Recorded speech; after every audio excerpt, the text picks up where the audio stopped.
ایک فقیر تھا، ملنگ درویش، اللہ کا بندہ.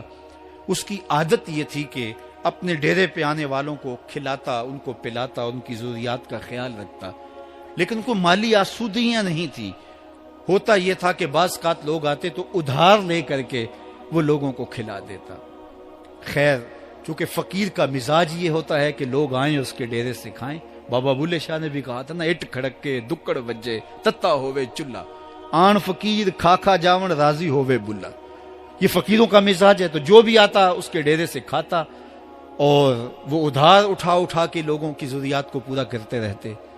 وقت آخر آ گیا، جن لوگوں نے ادھار دیا تھا وہ سارے تقاضا کرنے آ گئے. اب بابا جی کو کیا فکر لاحق ہے کہ یہ میرے مہمان اور میں ان کو کچھ پیش کرنے کی صلاحیت نہیں رکھتا.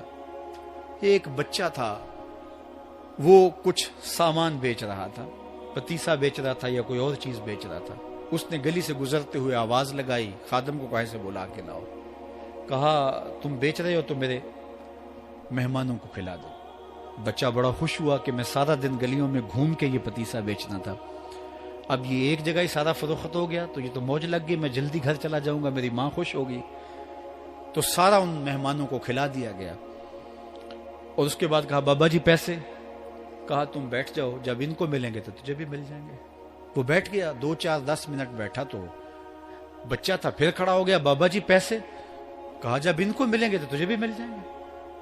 پھر آدھا گھنٹہ گزرا تو پھر اس نے کہا بابا جی پیسے؟ میری ماں میرا انتظار کر رہی ہے، ہمارے گھر کا چولہا اسی سے جلتا ہے، میں یہ پیسے لے کر جاؤں گا اور میری ماں کوئی ہنڈیا خریدے گی اور ہم شام کا گھر کا کوئی سلسلہ کریں گے. کہا بیٹا جب ان کو ملے گا تو تجھے بھی مل جائے گا. بچے نے رونا شروع کر دیا. یتیم بچہ تھا، اس کا سارا آسرا یہی تھا. اس نے رونا شروع کر دیا. جب بچہ رویا اللہ کی رحمت کو جوش آیا.